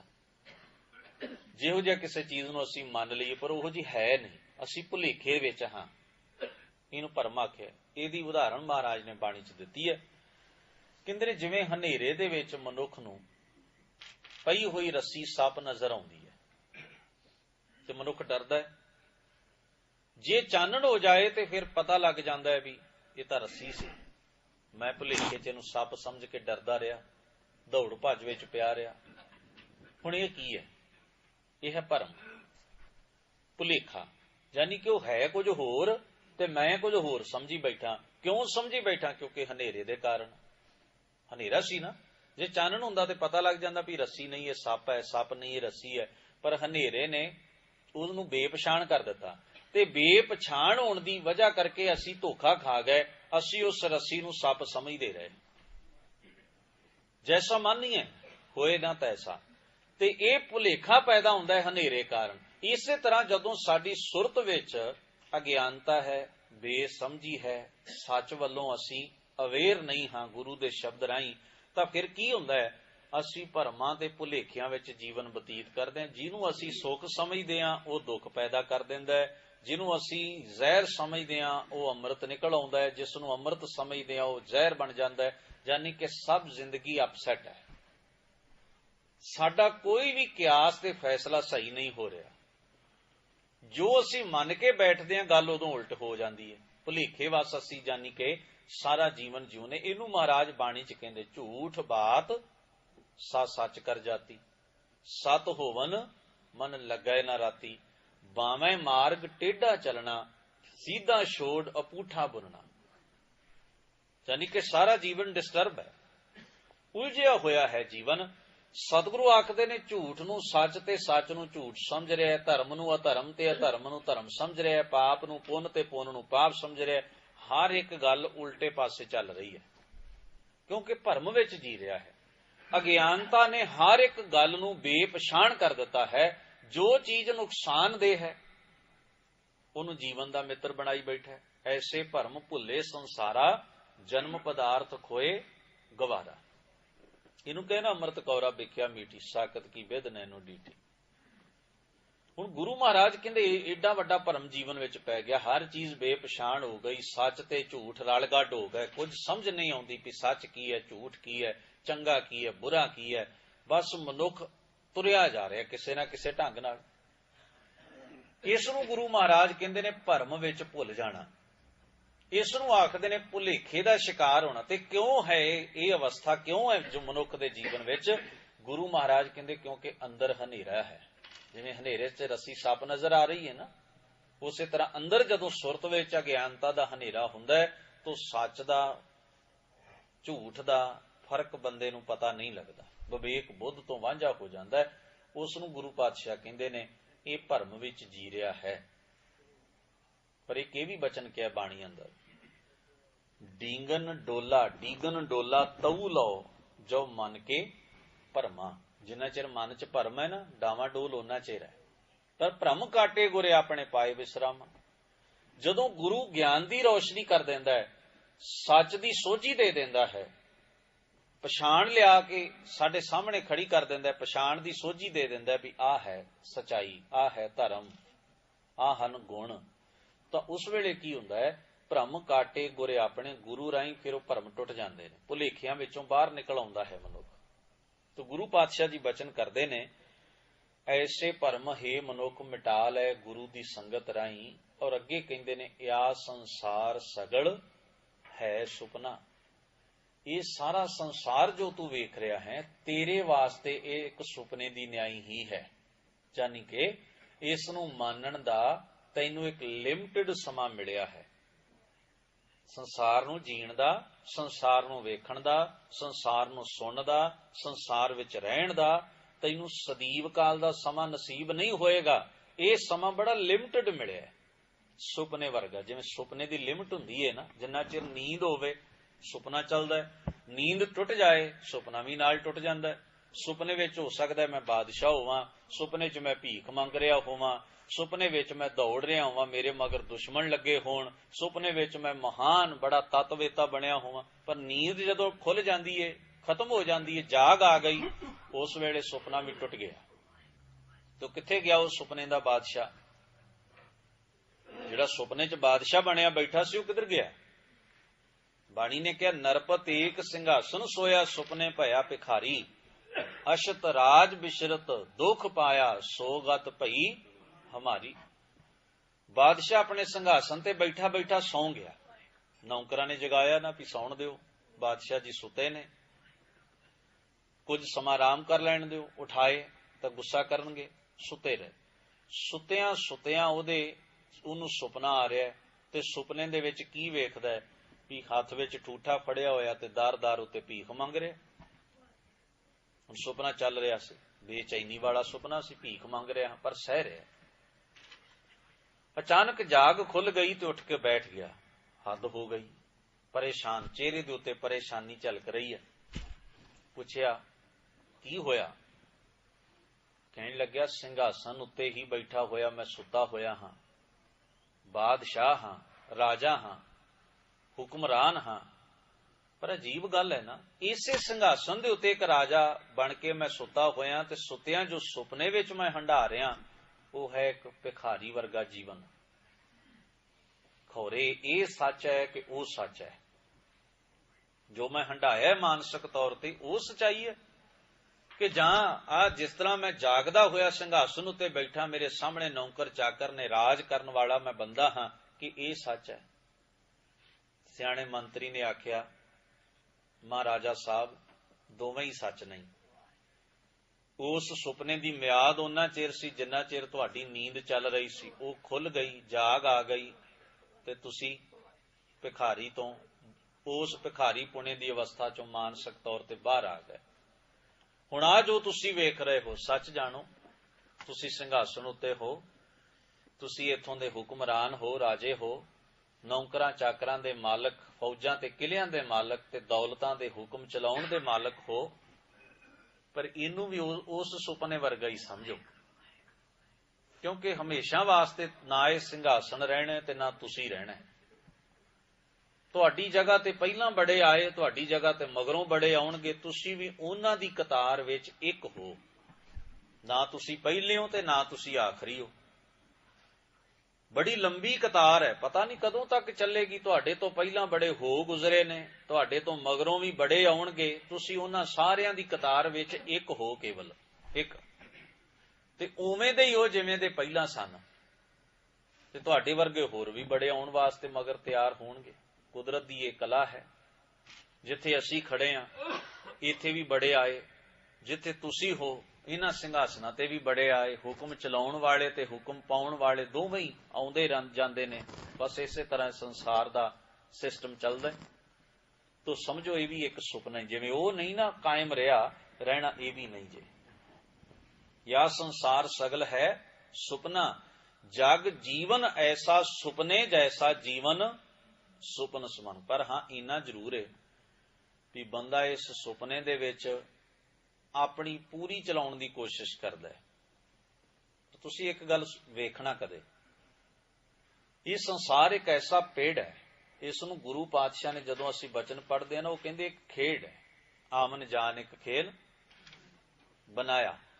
हर बंदा इस कोई अपने स्वार्थ लई यतनशील है, कोई अपनी हौमे वास्ते लगा होया है, कोई बंदा जिन्हों सच दा प्यार है वो अपने असूल खातर डटिया खलोता है। ਕਿਉਂਕਿ ਉਹਦੇ ਸਵਾਰਥੀ ਵਾਸਤੇ, ਹੰਕਾਰੀ ਵਾਸਤੇ, ਲੋਭੀ ਵਾਸਤੇ, ਕਠੋਰ ਬੰਦੇ ਜ਼ਾਲਮ ਵਾਸਤੇ ਉਹਦੇ ਪਾਪ ਉਹਦੀ ਪ੍ਰੇਰਣਾ ਨੇ, ਪਰ ਸੱਚੇ ਮਨੁੱਖ ਵਾਸਤੇ ਪੁਰਾਣਾ ਇਤਿਹਾਸ ਤੇ ਸੱਚੇ ਲੋਕ ਉਹਦੀ ਪ੍ਰੇਰਣਾ ਨੇ। ਔਰ ਉਹਨਾਂ ਦਾ ਜੀਵਨ ਵੇਖ ਕੇ ਆਉਣ ਵਾਲੇ ਲੋਕ ਉਹਨਾਂ ਕੋਲੋਂ ਪ੍ਰੇਰਣਾ ਲੈਣਗੇ। ਇਹ ਸੰਸਾਰ ਇਸੇ ਤਰ੍ਹਾਂ ਹੀ ਚੱਲ ਰਿਹਾ, ਤੁਸੀਂ ਵੇਖੋ। ਪਰ ਮਿਟ ਸਾਰੀਆਂ ਹਸਤੀਆਂ ਜਾਂਦੀਆਂ ਨੇ, ਮਗਰ ਕੀ ਰਹਿ ਜਾਂਦੀ ਹੈ? ਕਰਮਾਂ ਦੀ ਵਿਰਾਸਤ। ਜਿਹੜੇ ਅਸੀਂ ਕਰਮ ਕਰਦੇ ਆ ਨਾ, ਜੋ ਅਸੀਂ ਜੀਵਿਆ ਹੈ, ਉਹ ਵਿਰਾਸਤ ਪਿੱਛੇ ਰਹਿ ਜਾਂਦੀ ਹੈ, ਉਹ ਵਿਰਾਸਤ ਕਾਇਮ ਰਹਿੰਦੀ ਹੈ। ਇਸ ਵਾਸਤੇ ਗੁਰੂ ਪਾਤਸ਼ਾਹ ਜੀ ਆਖਦੇ ਨੇ, ਭਰਮੇ ਸੁਰ ਨਰ ਦੇਵੀ ਦੇਵਾ। ਸਵਰਗਾਂ ਵਿੱਚ ਵਸਣ ਵਾਲੇ ਜਿਹੜੇ ਦੇਵੀ ਪੁਰਸ਼ ਮੰਨੇ ਗਏ ਨਾ, ਇੰਦਰ ਵਰਗੇ, ਪਵਨ ਵਰਗੇ ਦੇਵਤੇ। ਹੁਣ ਵੇਖੋ, ਮਹਾਰਾਜ ਧੰਨ ਗੁਰੂ ਅਰਜਨ ਸਾਹਿਬ ਦਾ ਇਹ ਬਚਨ ਹੈ, ਕਹਿੰਦੇ ਨੇ ਉਹ ਵੀ ਭਰਮੇ ਹੀ ਭਟਕਦੇ ਹੀ ਰਹੇ ਨੇ ਮਾਇਆ 'ਚ। ਭਰਮੇ ਸੁਰ ਨਰ, ਅੱਗੇ ਦੇਵੀ ਦੇਵਾ, ਦੇਵੀਆਂ ਤੇ ਦੇਵਤੇ ਵੀ ਇਹਨਾਂ ਭਰਮਾਂ ਤੇ ਮਾਇਆ ਦੀ ਭਟਕਣਾ ਚੋਂ ਬਾਹਰ ਨਹੀਂ ਹਨ, ਉਹ ਵੀ ਮਾਇਆ ਦੀ ਭਟਕਣਾ ਵਿੱਚ ਹੀ ਖਚਤ ਹਨ। ਕਿਉਂ? ਗੌਤਮ ਤਪਾ ਅਹਿਲਿਆ ਇਸਤਰੀ ਤਿਸ ਦੇਖ ਇੰਦਰ ਲੋਭਾਇਆ, ਸਹਿਸ ਸਰੀਰ ਚਿਹਨ ਪਾਗੂ ਹੋਏ ਤਾਮਨ ਪਛੁਤਾਇਆ। ਸਵਰਗ ਦਾ ਰਾਜਾ ਇੰਦਰ, ਉਹ ਵੀ ਵਿਕਾਰੀ ਹੋ ਕੇ ਪਰ ਇਸਤਰੀ ਗਾਮੀ ਹੋਇਆ, ਜੋ ਪੁਰਾਣਾਂ ਦੀ ਕਥਾ ਹੈ। ਔਰ ਉਸ ਵਿਅਕਤੀ ਨੂੰ ਜਿਹੜਾ ਕਿ ਸਵਰਗ ਦਾ ਮਾਲਕ ਹੈ, ਸਾਰੇ ਦੇਵਤਿਆਂ ਚੋਂ ਸ਼੍ਰੋਮਣੀ ਹੈ ਇੰਦਰ, ਕੁਕਰਮ ਕਰਦਾ, ਵਿਕਾਰ ਭੋਗਦਾ, ਸ਼ਰਾਬ ਪੀਂਦਾ, ਉਹਨੂੰ ਸੋਮ ਰਸ ਕਹਿੰਦੇ ਨੇ, ਨਾਚ ਵੇਖਦਾ ਹੈ ਨਰਤਕੀਆਂ ਦੇ। ਹੁਣ ਜਿਨ੍ਹਾਂ ਨੇ ਇੰਦਰ ਦੀ ਦੱਸ ਪਾਈ ਵੀ ਇੱਕ ਸਵਰਗ ਹੈ, ਸਵਰਗ ਵਿੱਚ ਇੱਕ ਇੰਦਰ ਹੈ, ਉਹ ਸਾਰੇ ਦੇਵਤਿਆਂ ਦਾ ਰਾਜਾ ਹੈ, ਉਹਨਾਂ ਨੇ ਦੱਸ ਪਾਈ ਵੀ ਇੰਦਰ ਦਾ ਕਿਰਦਾਰ ਕੀ ਹੈ। ਇਹ ਅਸੀਂ ਤੇ ਘੜਿਆ ਨਹੀਂ, ਨਾ ਤੁਸੀਂ ਬਣਾਇਆ। ਜਿਨ੍ਹਾਂ ਨੇ ਇੰਦਰ ਬਾਰੇ ਦੱਸਿਆ, ਇੰਦਰ ਦੇ ਕਿਰਦਾਰ ਬਾਰੇ ਵੀ ਉਹਨਾਂ ਹੀ ਦੱਸਿਆ। ਮਹਾਰਾਜ ਕਹਿੰਦੇ, ਦੱਸੋ, ਜੇ ਵਾਕਿਆ ਹੀ ਉਹ ਸਵਰਗ ਦਾ ਮਾਲਕ ਹੈ, ਜੇ ਐਸਾ ਕੋਈ ਸਵਰਗ ਹੈ, ਤੇ ਉਸ ਸਵਰਗ ਦਾ ਰਾਜਾ ਇੰਦਰ ਸੁਰ ਇਹੋ ਜੇ ਕੁਕਰਮ ਕਰਦਾ ਹੈ, ਸ਼ਰਾਬੀ ਵੀ ਹੈ, ਅਯਾਸ਼ ਵੀ ਹੈ, ਤੇ ਕੁਕਰਮੀ ਵੀ ਹੈ, ਤੇ ਧੋਖੇ ਦੇ ਨਾਲ ਦੂਸਰਿਆਂ ਦੀਆਂ ਇਸਤਰੀਆਂ ਦੇ ਸਤ ਵੀ ਭੰਗ ਕਰਦਾ ਹੈ, ਤਾਂ ਗੁਰੂ ਮਹਾਰਾਜ ਕਹਿੰਦੇ ਨੇ, ਦੱਸੋ ਇਦੋਂ ਵੱਡੀ ਬਦ ਚੱਲਣੀ ਨੂੰ ਹੋਰ ਕੀ ਨਾਮ ਦਿੱਤਾ ਜਾਏ? ਜੇ ਇਹੀ ਕੁਕਰਮ ਸੰਸਾਰ ਦਾ ਕੋਈ ਬੰਦਾ ਕਰੇ, ਮੁਆਫ ਕਰਨਾ, ਉਸ ਦੀ ਧੀ, ਉਸ ਦਾ ਪੁੱਤਰ, ਉਸ ਦੀ ਪਤਨੀ, ਉਸ ਦੀ ਮਾਂ, ਉਸ ਦਾ ਬਾਪ, ਉਸ ਦਾ ਭਰਾ, ਉਸ ਦੀ ਭੈਣ, ਸਾਰੇ ਉਸ ਨੂੰ ਬਦਕਾਰ ਕਹਿਣਗੇ। ਲੋਕਾਂ ਤੇ ਕਹਿਣਾ ਹੀ ਕਹਿਣਾ ਕਿ ਨਹੀਂ ਕਹਿਣਗੇ? ਜੇ ਇਹੋ ਹੀ ਕੁਕਰਮ ਸਵਰਗਪਤੀ ਰਾਜਾ ਕਰਦਾ ਹੈ, ਇੰਦਰ ਕਰਦਾ ਹੈ, ਤਾਂ ਉਹ ਪੂਜਣਯੋਗ ਹੈ, ਉਹ ਸਤਿਕਾਰ ਦੇ ਲਾਇਕ ਹੈ, ਉਹਦੀ ਪੂਜਾ ਹੋਣੀ ਚਾਹੀਦੀ, ਕਿਉਂਕਿ ਸਵਰਗ ਦਾ ਮਾਲਕ ਹੈ। ਗੁਰੂ ਮਹਾਰਾਜ ਨੇ ਆਖਿਆ ਨਹੀਂ, ਉਹ ਵੀ ਮਾਇਆ ਦੀ ਭਟਕਣਾ ਚ ਹੀ ਹੈ, ਤਾਂ ਐਸੇ ਦੀ ਪੂਜਾ ਕਰਕੇ ਭਾਈ ਅਸੀਂ ਕੀ ਬਣਾਂਗੇ? ਜਿਹੜਾ ਆਪ ਕਾਮ ਵਿੱਚ ਖਚਤ ਹੈ, ਈਰਖਾ ਵਿੱਚ ਖਚਤ ਹੈ, ਆਪ ਉਲਝਿਆ ਹੋਇਆ, ਉਹਦੀ ਪੂਜਾ ਚ ਸਾਨੂੰ ਕੀ ਲੱਭੇਗਾ ਭਾਈ? ਦੇਵੀ ਦੇ ਦੇਵੀਆਂ ਅਤੇ ਦੇਵਤੇ ਵੀ ਮਾਇਆ ਦੇ ਸ਼ਿਕੰਜੇ ਵਿੱਚ ਹਨ, ਇਹ ਵੀ ਮੁਕਤ ਨਹੀਂ ਹਨ। ਬਾਣੀ ਨੇ ਤਾਂ ਇੱਥੋਂ ਤੱਕ ਕਿਹਾ, ਦੇਵੀ ਦੇਵਾ ਮੂਲ ਹੈ ਮਾਇਆ, ਸਿਮਰਤ ਸ਼ਾਸਤ ਜਿਨੇ ਉਪਾਇਆ। ਦੇਵੀ ਤੇ ਦੇਵਤੇ ਵੀ ਮਾਇਆ ਦੇ ਵਿੱਚੋਂ ਹੀ ਪੈਦਾ ਹੋਏ ਨੇ, ਤੇ ਮਾਇਆ ਚ ਹੀ ਉਲਝੇ ਹੋਏ ਨੇ। ਉਹ ਵੀ ਉਸੇ ਈਰਖਾ ਨੂੰ ਹੰਢਾ ਰਹੇ ਨੇ, ਉਸੇ ਕ੍ਰੋਧ ਵਿੱਚ ਖਪ ਰਹੇ ਨੇ, ਉਸੇ ਨਫ਼ਰਤ ਵਿੱਚ ਜੀ ਰਹੇ ਨੇ, ਉਸੇ ਕਾਮ ਵਸ ਜੀ ਰਹੇ ਹਨ। ਬਹੁਤ ਐਸੀਆਂ ਕਹਾਣੀਆਂ ਨੇ ਜਿਹੜੀਆਂ ਇਸ ਤਰ੍ਹਾਂ ਓਪਨਲੀ ਸੰਗਤ ਵਿੱਚ ਕਹਿਣੀਆਂ ਵੀ ਗੁਰੇਜ਼ ਹੀ ਹੋਣਾ ਚਾਹੀਦਾ ਹੈ, ਕਿਉਂਕਿ ਉਹਨਾਂ ਦਾ ਜ਼ਿਕਰ ਅਸੀਂ ਜਾਂ ਤੁਸੀਂ ਨਹੀਂ ਕੀਤਾ। ਜਿਨ੍ਹਾਂ ਉਹਨਾਂ ਲੋਕਾਂ ਦੀ ਦੱਸ ਪਾਈ ਹੈ ਨਾ ਸੰਸਾਰ ਨੂੰ, ਜਿਨ੍ਹਾਂ ਲਿਖਾਰੀਆਂ ਨੇ, ਉਹਨਾਂ ਨੇ ਖੁਦ ਹੀ ਲਿਖੀਆਂ ਨੇ, ਕਿਸੇ ਵਿਰੋਧੀ ਨੇ ਨਹੀਂ ਲਿਖੀਆਂ। ਮਤ ਜਾਣੋ ਵੀ ਕਿਸੇ ਵਿਰੋਧੀ ਨੇ ਉਹਨਾਂ ਬਾਰੇ ਕੁਝ ਲਿਖਿਆ ਹੈ, ਉਹਨਾਂ ਨੇ ਖੁਦ ਹੀ ਲਿਖਿਆ, ਜਿਨ੍ਹਾਂ ਨੇ ਲੋਕਾਂ ਨੂੰ ਉਹਨਾਂ ਦੀ ਪੂਜਾ ਕਰਨ ਵਾਸਤੇ ਕਿਹਾ। ਖੁਦ ਹੀ ਇਹ ਕਹਾਣੀਆਂ ਲਿਖੀਆਂ ਨੇ, ਹੋਰ ਤਾਂ ਕਿਸੇ ਨੇ ਲਿਖੀਆਂ, ਅਸੀਂ ਤਾਂ ਕੇਵਲ ਪੜ੍ਹੀਆਂ ਨੇ, ਔਰ ਗੁਰੂ ਪਾਤਸ਼ਾਹ ਨੇ ਉਹਨਾਂ ਨੂੰ ਕੋਡ ਕੀਤਾ ਬਾਣੀ ਦੇ ਅੰਦਰ। ਇਸ ਗੱਲ ਨੂੰ ਸਮਝ ਲੈਣਾ, ਜਿਹੜਾ ਵਿਅਕਤੀ ਇਹ ਸਮਝਦਾ ਹੈ ਵੀ ਨਿੰਦਾ ਹੋ ਰਹੀ, ਉਹ ਉਹਨਾਂ ਦੇ ਪ੍ਰਾਣ ਪੜ੍ਹਨ ਦੀ ਜ਼ਰੂਰ ਖੇਚਲ ਕਰੇ। ਨਿੰਦਾ ਤੇ ਉਹ ਹੁੰਦੀ ਹੈ ਵੀ ਉੱਥੇ ਸਹੀ ਲਿਖਿਆ ਤੇ ਮੈਂ ਜਾਣ ਬੁੱਝ ਕੇ ਕਿਸੇ ਸ਼ਬਦ ਨੂੰ ਗਲਤ ਵਰਤ ਰਿਹਾ, ਫਿਰ ਤਾਂ ਹੋ ਸਕਦਾ ਹੈ, ਤੇ ਫਿਰ ਮੁਆਫ ਕਰਨਾ। ਗੁਰੂ ਗ੍ਰੰਥ ਸਾਹਿਬ ਤਾਂ ਖੁਦ ਇਹ ਬਚਨ ਲਿਖਦੇ ਨੇ ਕਿ ਦੇਵੀ ਦੇਵਾ ਮੂਲ ਹੈ ਮਾਇਆ। ਕਿਉਂ ਲਿਖਦੇ ਨੇ ਫਿਰ? ਭਰਮੇ ਸੁਰ ਨਰ ਦੇਵੀ ਦੇਵਾ, ਸਾਡੇ ਸਾਹਮਣੇ ਪੰਕਤੀ ਹੈ ਮਹਾਰਾਜ ਦੀ ਬਾਣੀ ਦੀ। ਤੋ ਦੇਵੀਆਂ ਤੇ ਦੇਵਤੇ ਵੀ ਭਰਮ ਵਿੱਚ ਹਨ, ਮਾਇਆ ਦੀ ਉਲਝਣ ਵਿੱਚ ਹਨ। ਅੱਗੇ ਕਹਿੰਦੇ ਨੇ ਭਰਮੇ ਸਿੱਧ ਸਾਧਕ ਬ੍ਰਹਮੇਵਾ। ਪੁੱਗੇ ਹੋਏ ਜੋਗੀ ਸਿੱਧ ਵੀ ਤੇ ਸਾਧਕ ਉਹ ਸਾਧਨਾ ਸਾਧਨ ਵਾਲੇ ਵੀ। ਹੁਣ ਅੱਗੇ ਤੀਸਰਾ ਸ਼ਬਦ ਪੜੋ, ਬ੍ਰਹਮ ਦੇਵਾ। ਇੱਥੇ ਬ੍ਰਹਮੇਵਾ ਬਣ ਸ਼ਬਦ ਵਰਤਿਆ। ਬ੍ਰਹਮਾ ਵਰਗੇ ਦੇਵਤੇ ਵੀ ਇਸ ਮਾਇਆ ਦੀ ਉਲਝਣ ਵਿੱਚ ਹੀ ਫਸੇ ਹੋਏ ਹਨ। ਇਸ ਮਾਇਆ ਦੀ ਉਲਝਣ ਚੋਂ ਬਾਹਰ ਨਹੀਂ ਆਏ, ਉਹ ਵੀ ਇਸ ਮਾਇਆ ਦੀ ਉਲਝਣ ਵਿੱਚ ਹਨ। ਔਰ ਇਹ ਕਹਾਣੀ ਉਹਨਾਂ ਦੇ ਗ੍ਰੰਥ ਦੀ ਹੈ ਵੀ ਯੱਗ ਦੇ ਵਿੱਚ ਆਪਣੀ ਹੀ ਬੇਟੀ ਉੱਤੇ ਮੋਹਿਤ ਹੋ ਜਾਣਾ, ਕਾਮਾਤੁਰ ਹੋ ਜਾਣਾ। ਬ੍ਰਹਮਾ ਦੀ ਇਸ ਕਰਤੂਤ ਨੂੰ ਵੇਖ ਕੇ ਸ਼ਿਵ ਨੇ ਆਪਣੇ ਤ੍ਰਿਸ਼ੂਲ ਦੇ ਨਾਲ ਉਹਦਾ ਸਿਰ ਲਾ ਦਿੱਤਾ ਵੀ ਹੱਦ ਹੋ ਗਈ। ਔਰ ਕਿਉਂਕਿ ਉਹ ਬ੍ਰਹਮਾ ਸੀ, ਉਹਦੀ ਹੱਤਿਆ ਦਾ ਪਾਪ ਤਾਂ ਫਿਰ ਸ਼ਿਵ ਨੂੰ ਲੱਗਣਾ ਹੀ ਸੀ। ਉਹ ਲੱਥਾ ਹੋਇਆ ਸਿਰ ਜਿਹੜਾ ਸੀ ਉਹਦੇ ਹੱਥ ਨੂੰ ਲੱਗ ਗਿਆ। ਹੁਣ ਤੀਰਥਾਂ ਤੇ ਇਸ਼ਨਾਨ ਕਰਦਾ ਵੀ ਕਿਸੇ ਤਰ੍ਹਾਂ ਪਾਪ ਤੋਂ ਖਹਿੜਾ ਛੁੱਟ ਜਾਏ, ਨਹੀਂ ਲੈਂਦਾ। ਫਿਰ ਕਿੱਥੇ ਆਉਂਦਾ ਹੈ? ਕਪਾਲ ਮੋਚਨ ਤੀਰਥ। ਉਹਦਾ ਨਾਂ ਹੀ ਕਪਾਲ ਮੋਚਨ ਇਸ ਕਰਕੇ ਪਿਆ ਵੀ ਉਹਦੇ ਹੱਥ ਨਾਲ ਬ੍ਰਹਮਾ ਦਾ ਜੁੜਿਆ ਹੋਇਆ ਸਿਰ ਉੱਥੇ ਇਸ਼ਨਾਨ ਕਰਨ ਕਰਕੇ ਤੇ ਦਾਨ ਪੁੰਨ ਕਰਕੇ ਯੱਗ ਕਰਨ ਕਰਕੇ ਲੱਥਿਆ। ਇਸ ਕਰਕੇ ਉਹਨੂੰ ਕਪਾਲ ਮੋਚਨ ਕਹਿੰਦੇ ਨੇ। ਉਹਦੀ ਹਿਸਟਰੀ ਹੀ ਇਹ ਹੈ, ਉਹਦਾ ਪਿਛੋਕੜ ਹੀ ਇਹ ਹੈ। ਤੋ ਗੁਰੂ ਮਹਾਰਾਜ ਇੱਥੇ ਪ੍ਰਸ਼ਨ ਉਠਾਉਂਦੇ ਹਨ, ਕਿਉਂ ਨਾ ਮੰਨਿਆ ਜਾਵੇ ਵੀ ਬ੍ਰਹਮਾ ਆਪਣਾ ਕਿਰਦਾਰ ਕਾਇਮ ਨਹੀਂ ਰੱਖ ਸਕਿਆ? ਕਿਉਂ ਨਾ ਇਹ ਗੱਲ ਮੰਨੀ ਜਾਏ ਇਸ ਕਹਾਣੀ ਨੂੰ ਪੜ੍ਹ ਕੇ ਵੀ ਬ੍ਰਹਮਾ ਕਿਸੇ ਦਾ ਪਾਰ ਉਤਾਰਾ ਨਹੀਂ ਕਰ ਸਕਦਾ? ਕਿਉਂ ਨਾ ਮੰਨੀ ਜਾਏ ਇਹ ਗੱਲ ਵੀ ਬ੍ਰਹਮਾ ਆਪ ਵੀ ਮਾਇਆ ਦੇ ਵਿੱਚ ਉਲਝਿਆ ਤੇ ਖਚਤ ਹੋਇਆ ਹੈ ਔਰ ਆਪਣਾ ਜੀਵਨ ਉਹਨੇ ਵੀ ਤਬਾਹ ਕਰ ਲਿਆ, ਰਿਸ਼ਤੇ ਭੁਲਾ ਦਿੱਤੇ? ਕਿਉਂ ਨਾ ਇਹ ਗੱਲ ਮੰਨੀ ਜਾਏ? ਇਸ ਕਰਕੇ ਗੁਰੂ ਮਹਾਰਾਜ ਕੁਝ ਬੇਸ ਨੇ, ਕੁਝ ਆਧਾਰ ਨੇ ਜਿਨ੍ਹਾਂ ਕਰਕੇ ਇਹ ਗੱਲ ਕਹਿ ਰਹੇ ਨੇ ਭਰਮੇ ਸਿੱਧ ਸਾਧਕ ਬ੍ਰਹਮੇਵਾ। ਤੋਂ ਅੱਗੇ ਕਹਿੰਦੇ ਹਨ ਭਰਮ ਭਰਮ ਮਾਨੁਖ ਡਹਿਕਾਏ। ਇਹਨਾਂ ਮਾਇਆ ਦੀਆਂ ਉਲਝਣਾਂ ਵਿੱਚ ਫਸੇ ਹੋਏ ਮਨੁੱਖ ਵੀ ਡਹਿਕਾਏ, ਖੁਆਰ ਖੱਜਲ ਹੋ ਰਹੇ ਹਨ, ਦੁਖੀ ਹੋ ਰਹੇ ਹਨ, ਧੋਖੇ ਵਿੱਚ ਆਉਂਦੇ ਗਏ ਹਨ। ਤੋਂ ਪਾਤਸ਼ਾਹ ਕਹਿੰਦੇ ਦੁਤਰ ਮਹਾ ਬਿਖਮੇ ਮਾਏ। ਇਹ ਮਾਇਆ ਦਾ ਜਿਹੜਾ ਸਾਗਰ ਹੈ ਇਹ ਬੜਾ ਔਖਾ ਹੈ, ਨਾ ਤਰਿਆ ਜਾਣ ਵਾਲਾ, ਬੜਾ ਔਖਾ, ਨਾ ਤਰਿਆ ਜਾਣ ਵਾਲਾ। ਇਸ ਬਾਰੇ ਤਾਂ ਮਹਾਰਾਜ ਨੇ ਬਾਣੀ ਦੇ ਵਿੱਚ ਆਖਿਆ, ਜਿਨ ਕੀਨੇ ਵਾਸਿਆ ਪੁਨੇ ਤ੍ਰੈ ਗੁਣ ਭਵਨ ਚਤੁਰ ਸੰਸਾਰਾ ਜਗ ਇਸ਼ਨਾਨ ਤਾਪ ਥਾਨ ਖੰਡੇ ਕਿਆਏ ਜੰਤ ਵਿਚਾਰਾ। ਕਹਿੰਦੇ ਇਹਨਾਂ ਤਾਂ ਤੀਰਥਾਂ ਨੂੰ ਅਪਵਿੱਤਰ ਕਰਕੇ ਰੱਖਿਆ ਹੋਇਆ, ਧਰਮ ਸਥਾਨਾਂ ਤੇ ਮਾਇਆ ਦੇ ਸ਼ੋਰ ਪਵਾ ਦਿੱਤੇ। ਧਾਰਮਿਕ ਉਪਦੇਸ਼ ਦੇਣ ਵਾਲੇ ਤੇ ਵੱਡੀਆਂ ਵੱਡੀਆਂ ਤਪੱਸਿਆਵਾਂ ਕਰਨ ਵਾਲੇ ਲੋਕ ਇਸ ਮਾਇਆ ਨੇ ਮੂੰਹ ਪਰਨੇ ਜ਼ਮੀਨ ਤੇ ਪਟਕਾ ਕੇ ਸੁੱਟ ਦਿੱਤੇ।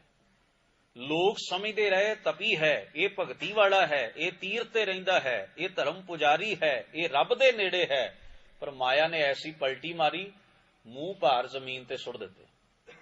ਲੋਕ ਭਾਵੇਂ ਜੋ ਮਰਜ਼ੀ ਸਮਝਣ ਉਹਨਾਂ ਨੂੰ, ਪਰ ਗੁਰੂ ਮਹਾਰਾਜ ਕਹਿੰਦੇ ਨੇ ਜਗ ਇਸ਼ਨਾਨ ਤਾਪ ਥਾਨ ਖੰਡੇ ਕਿਆਏ ਜੰਤ ਵਿਚਾਰਾ।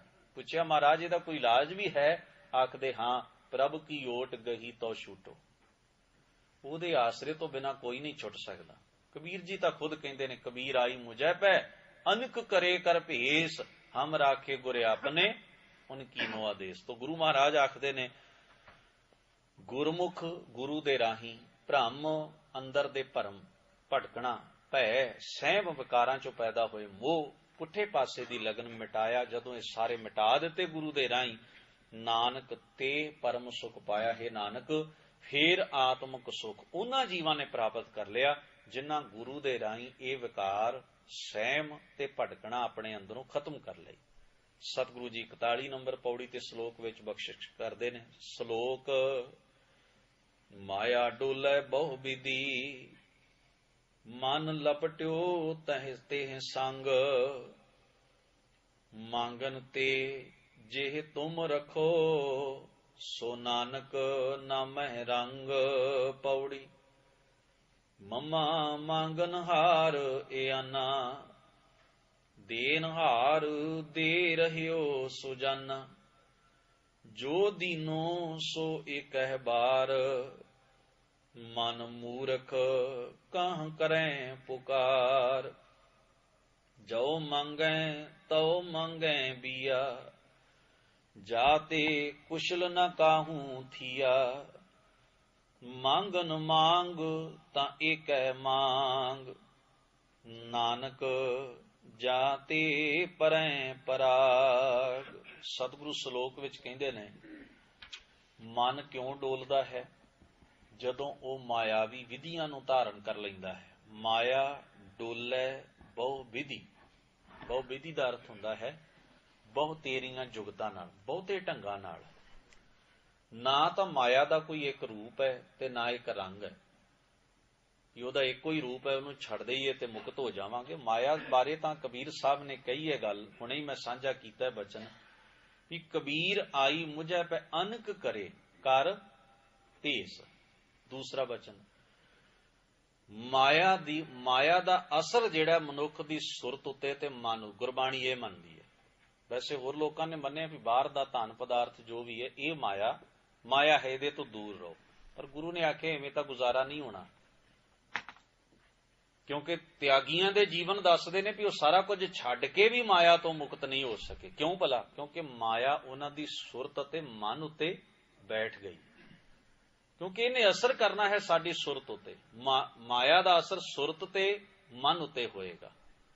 ਇਹਦਾ ਮਤਲਬ ਤਿਆਗ ਵੀ ਮਨ ਦੇ ਪੱਧਰ ਉੱਤੇ ਹੋਣਾ ਬੜਾ ਜ਼ਰੂਰੀ ਹੈ। ਜੇ ਅਸਰ ਮਨ ਉੱਤੇ ਹੈ ਤੇ ਤਿਆਗ ਵੀ ਮਨ ਤੋਂ ਹੀ ਹੋਏਗਾ। ਤਾਂ ਹੀ ਗੁਰਮਤਿ ਨੇ ਬੜੀ ਸਪਸ਼ਟ ਗੱਲ ਕਹੀ ਹੈ ਵੀ ਹਸੰਦਿਆਂ ਖੇਲੰਦਿਆਂ ਪਹਿਨੰਦਿਆਂ ਖਾਵੰਦਿਆਂ ਵਿੱਚੇ ਹੋਵੇ ਮੁਕਤ। ਪਰ ਇਹ ਜੁਗਤ ਕਿੱਥੋਂ ਮਿਲੇਗੀ? ਨਾਨਕ ਸਤਿਗੁਰ ਭੇਟਿਆ ਪੂਰੀ ਹੋਵੇ ਜੁਗਤ। ਤਾਂ ਗੁਰੂ ਦੇ ਬਚਨ ਰਾਹੀਂ ਇਹ ਜੁਗਤ ਮਿਲਦੀ ਹੈ। ਤਾਂ ਸਾਰੇ ਸੰਸਾਰ ਦੇ ਅੰਦਰ ਆਪਣੀ ਲੋੜ ਪੂਰੀ ਕਰਦਿਆਂ, ਕਿਰਤ ਕਰਦਿਆਂ, ਘਰ ਪਰਿਵਾਰ, ਜ਼ਿੰਮੇਵਾਰੀਆਂ, ਫਰਜ਼ ਨਿਭਾਉਂਦਿਆਂ ਵੀ ਮਨੁੱਖ ਮਾਇਆ ਤੋਂ ਉੱਪਰ ਉੱਠ ਸਕਦਾ ਹੈ। ਕਿਉਂਕਿ ਗੁਰਮਤਿ ਨੇ ਇਹ ਵਿਚਾਰ ਸੰਸਾਰ ਨੂੰ ਦਿੱਤਾ ਵੀ ਮਨੁੱਖ ਦੇ ਮਨ ਤੇ ਸੁਰਤ ਉੱਤੇ ਮਾਇਆ ਦਾ ਅਸਰ ਹੁੰਦਾ ਹੈ, ਤਾਂ ਤਿਆਗ ਵੀ ਉੱਥੋਂ ਹੀ ਹੋਏਗਾ। ਲੋੜ ਦਾ ਤਿਆਗ ਕਰ ਦੇਣ ਨਾਲ ਮਸਲਾ ਹੱਲ ਨਹੀਂ ਹੁੰਦਾ ਵੀ ਮੈਂ ਖਾਣਾ ਛੱਡ ਦਿਆਂ, ਇਹਦੇ ਨਾਲ ਮਸਲਾ ਤੇ ਹੱਲ ਨਹੀਂ ਹੋਏਗਾ।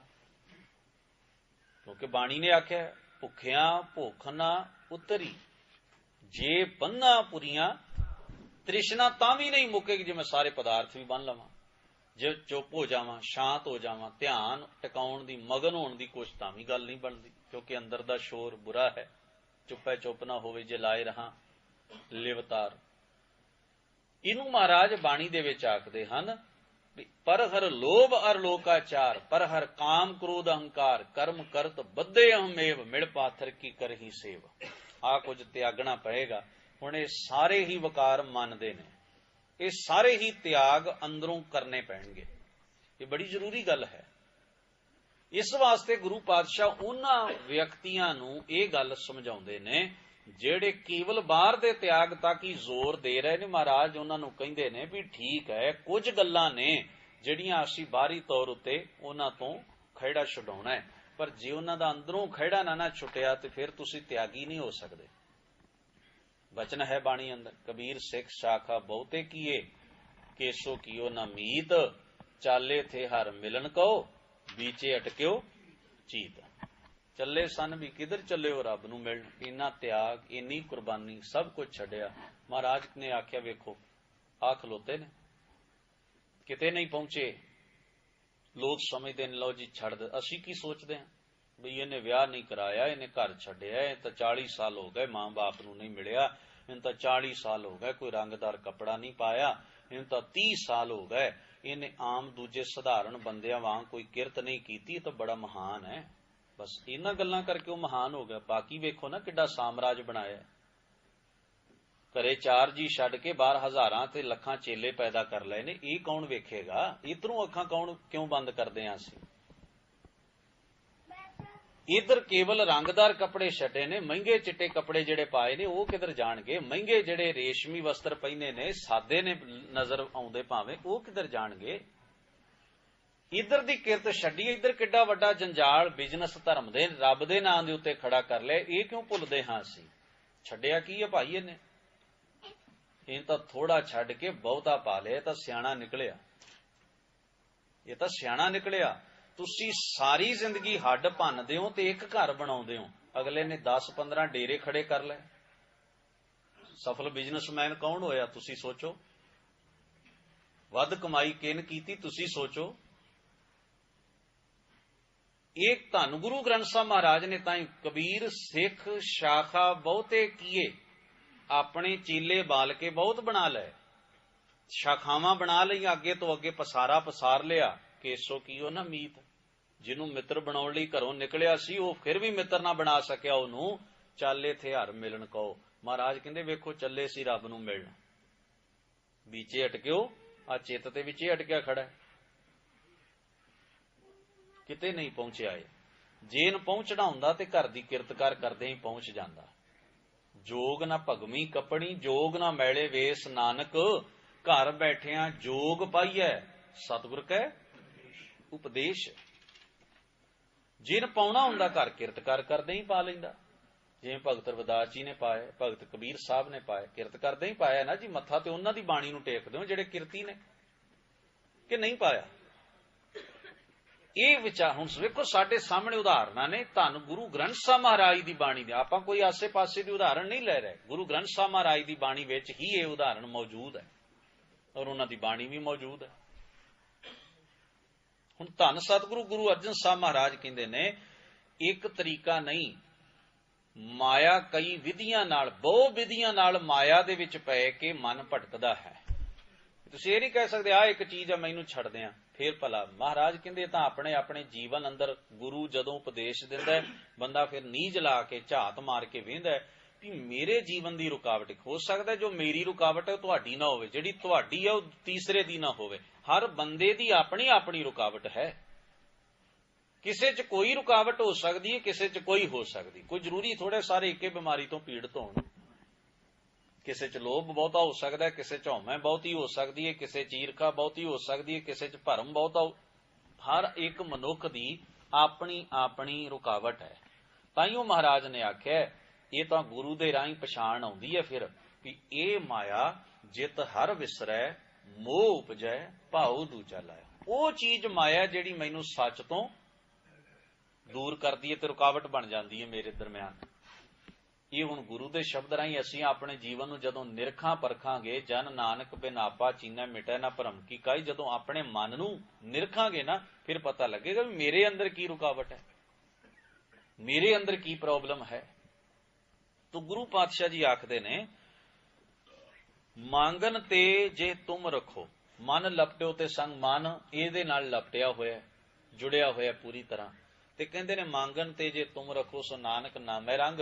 हे अकाल पुरख जी किरपा जे मेरे अंदरों भुख गवा दिओ ना तुसीं, जिहड़ी विकारां दे चस्के पूरे करन दी ही भुख मैनूं 24 घंटे लगी रहिंदी है, जे ਇਹ अंदरों तृष्णा ते भुख मन दियां ਇਹ ਝੂਠੀਆਂ ਮੰਗਾਂ ਤੁਸੀਂ ਮੁਕਾ ਦਿਓ ਮੇਰੇ ਅੰਦਰੋਂ, ਤਾਂ ਕਹਿੰਦੇ ਨੇ ਸੋ ਨਾਨਕ ਨਾਮੈ ਰੰਗ। ਉਹ ਜੀਵ ਜਿਹਦੇ ਅੰਦਰੋਂ ਇਹ ਭੁੱਖ ਮਰ ਜਾਂਦੀ ਹੈ, ਤ੍ਰਿਸ਼ਨਾ ਮੁੱਕ ਜਾਂਦੀ ਹੈ, ਉਹ ਅਕਾਲ ਪੁਰਖ ਜੀ ਦੇ ਨਾਮ ਰੂਪੀ ਪਿਆਰ ਵਿੱਚ ਜੁੜ ਜਾਂਦਾ ਹੈ। पौड़ी विच आखदे ने, मम्मा मंगन हार इयाना। जो केवल इस तृष्णा ते इस मानसिक भुख विच जी रहा है, धन पदार्थ की भुख विच ही जी रहा है, विकारां ते विषय भोगण की भुख विच ही इको एक बस इको ही भुख 24 घंटे अंदर वसा रखी है, वो इयाना है, बेसमझ है। वो अपने जीवन नूं इस बेसमझी दे नाल इस भुख की भेटा चढ़ाई जा रहा है। असीं कई बार कहिंदे हां इस बंदे कोल इन्ना है, कमी कोई नहीं, इहनूं रज नहीं आउंदा। गुरु महाराज ने इहदा उत्तर दिता है बाणी च, सोचो जरा। महाराज ने आख्या तुसीं अग विच लकड़ां सुटो, अग कदे रज के बुझदी है? नहीं ना बुझदी, होर उच्ची हुंदी है। जिन्नियां उहदे च लकड़ां पैंदियां जाण पैंदियां जाण पैंदियां जाण, कदे रज अग जिहड़ी है वो रज जाए भी बस हुण मैं बुझदी हां अपनी मर्जी नाल, नहीं बुझदी, हो होर उच्ची हुंदी है। लकड़ां दे ढेरां दे ढेर मुक जांदे ने, पर अग जिउंदी त्यों, जिन्नियां पैंदियां जाण उन्नी भड़कदी है, उन्नी उच्ची जांदी है, उन्नियां लाटां आसमान वाल नूं वधदियां ने। सानू लगदा वे अजे रजिया नहीं, क्योंकि सानू लगदा ना साडे कोल उन्ना नहीं हुंदा, पर गुरु पातशाह दा जवाब दे रहे हैं। तृष्णा दी अग विच जिन्ना धन, जिन्ना पदार्थ, जिन्ने विषय विकारां दे चस्कियां दा बालन सुटदे जाओगे इन उच्चे ही उठदे जाना, हवस वधदी ही जानी। ये इक्के दो ही ढंग ने, इहदे दो ही ढंग इनू मुकाउंदी है। एक तां मुकाउंदा है गुरु दा शब्द संतोख नाल, ਜਿਹਨੂੰ ਬਾਣੀ 'ਚ ਕਿਹਾ ਨਾ, ਤ੍ਰਿਸ਼ਨਾ ਬੁਝੈ ਹਰਿ ਕੈ ਨਾਮ, ਮਹਾ ਸੰਤੋਖ ਹੋਵੈ ਗੁਰ ਬਚਨੀ। ਪ੍ਰਭ ਸਿਉ ਲਾਗੈ, ਬੰਦੇ ਨੂੰ ਸਿਦਕ ਆ ਜਾਏ, ਸਿਦਕ ਆ ਜਾਏ ਵੀ ਮੇਰਾ ਇੰਨੇ ਕੁ ਨਾਲ ਹੁਣ ਠੀਕ ਹੈ ਬਈ, ਇਹਦੋਂ ਵੱਧ ਨਹੀਂ। ਹਾਂ, ਮੈਂ ਕਮਾਵਾਂ, ਪਰ ਝੂਠ, ਬੇਈਮਾਨੀ, ਧੋਖਾ ਤੇ ਧੱਕਾ ਕਰਕੇ ਨਹੀਂ, ਫਿਰ ਤੇ ਠੀਕ ਹੈ। ਤ੍ਰਿਸ਼ਨਾਲੂ ਬੰਦਾ ਜਿਹੜਾ ਉਹ ਹਰ ਨਜਾਇਜ਼ ਢੰਗ ਵੀ ਵਰਤਦਾ। ਮਹਾਰਾਜ ਨੇ ਆਖਿਆ ਉਹ ਤਾਂ ਹੀ ਸ਼ਾਂਤ ਹੋ ਸਕਦੀ ਹੈ ਵੀ ਗੁਰੂ ਦੇ ਸ਼ਬਦ ਨਾਲ, ਜੇ ਸੰਤੋਖ ਦਾ ਗੁਣ, ਬਿਨਾਂ ਸੰਤੋਖ ਨਹੀਂ ਕੋਈ ਰਾਜੈ, ਸੁਪਨ ਮਨੋਰਥ ਬਿਰਥੇ ਸਭ ਕਾਜੈ। ਸੰਤੋਖ ਤੋਂ ਬਿਨਾਂ ਕੋਈ ਨਹੀਂ ਰੱਜਦਾ। ਤੇ ਹੁਣ ਦੂਜਾ ਢੰਗ, ਫਿਰ ਦੂਜਾ ਤੇ ਮੌਤ ਹੀ ਹੈ ਵੀ ਮੌਤ ਆ ਜਾਏ ਬੰਦੇ ਨੂੰ ਤੇ ਤ੍ਰਿਸ਼ਨਾ ਤੋਂ ਖਹਿੜਾ ਛੁੱਟ ਜਾਏ, ਵਰਨਾ ਸਾਰੀ ਉਮਰ ਇਸ ਅੱਗ ਵਿੱਚ ਸੜਦਾ ਹੀ ਰਹਿੰਦਾ ਹੈ, ਸਾਰੀ ਉਮਰ।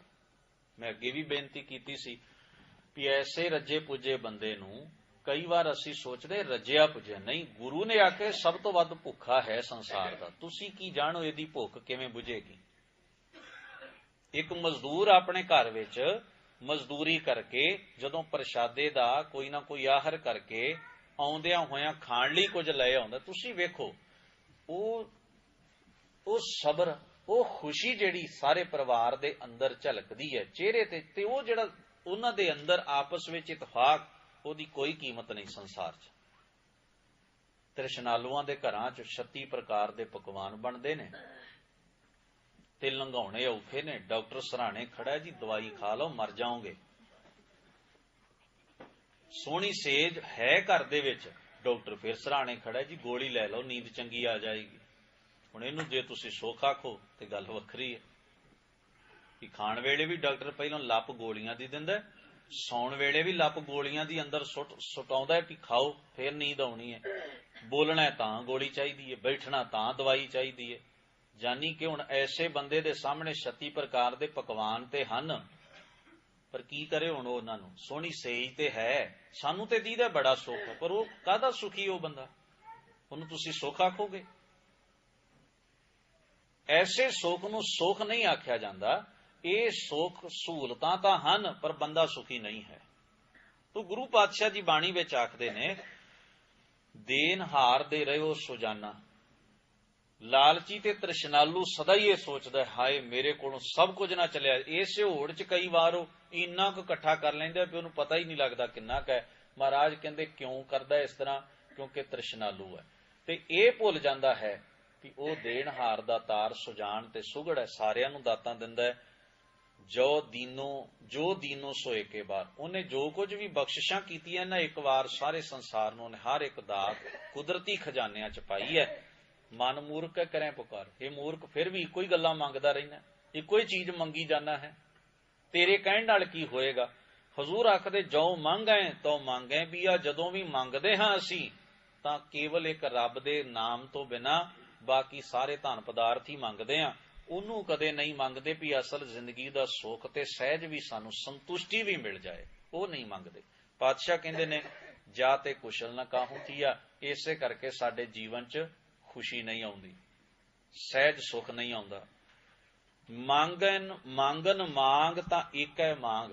ਪਾਤਸ਼ਾਹ ਕਹਿੰਦੇ ਜੇ ਮੰਗਣਾ ਹੀ ਹੈ ਤਾਂ ਉਸ ਇੱਕ ਅਕਾਲ ਪੁਰਖ ਦੇ ਨਾਮ ਤੇ ਗੁਣਾ ਨੂੰ ਜ਼ਰੂਰ ਮੰਗ। ਨਾਨਕ ਜਾਂ ਤੇ ਪਰੈ ਪਰਾਗ। ਪਾਤਸ਼ਾਹ ਕਹਿੰਦੇ ਨੇ ਜਿਸ ਦੀ ਮੰਗ ਕੀਤਿਆਂ ਤੇ ਜਿਸ ਦਾਤ ਦੇ ਮਿਲਣ ਨਾਲ ਇਹ ਸੰਸਾਰ ਭਵਜਲ ਤੋਂ ਤੂੰ ਪਾਰ ਲੰਘ ਜਾਏਗਾ। ਸਤਿਗੁਰੂ ਧੰਨ ਗੁਰੂ ਅਰਜਨ ਸਾਹਿਬ ਸੱਚੇ ਪਾਤਸ਼ਾਹ ਇਹਨਾਂ ਬਚਨਾਂ ਦੇ ਵਿੱਚ ਇਹ ਕਿਰਪਾ ਰਹਿਮਤ ਕਰਦੇ ਹਨ। ਸਤਿਗੁਰੂ ਧੰਨ ਗੁਰੂ ਅਰਜਨ ਸਾਹਿਬ ਜੀ ਨੇ 12 ਮਾਹ ਦੇ ਵਿੱਚ ਫਰਮਾਇਆ ਹੈ, ਕਤਿਕ ਕਰਮ ਕਮਾਵਣੇ ਦੋਸ਼ ਨਾ ਕਾਹੂ ਜੋਗ। ਮਨੁੱਖ ਦੂਸਰਿਆਂ ਨੂੰ ਦੋਸ਼ ਦਿੰਦਾ ਹੈ ਵੀ ਮੇਰੇ ਦੁੱਖਾਂ ਦਾ ਕਾਰਨ ਕੋਈ ਹੈ, ਪਰ ਮਹਾਰਾਜ ਕਹਿੰਦੇ ਨੇ ਪਰਮੇਸ਼ਰ ਤੇ ਭੁੱਲਿਆਂ ਵਿਆਪਨ ਸਭੇ ਰੋਗ। ਪਰ ਉਹ ਦੁੱਖ ਤੈਨੂੰ ਵਿਆਪੇ ਹਨ ਉਸ ਸੱਚੇ ਪਰਮੇਸ਼ਰ ਨੂੰ ਮਨੋਂ ਭੁਲਾ ਦੇਣ ਕਰਕੇ।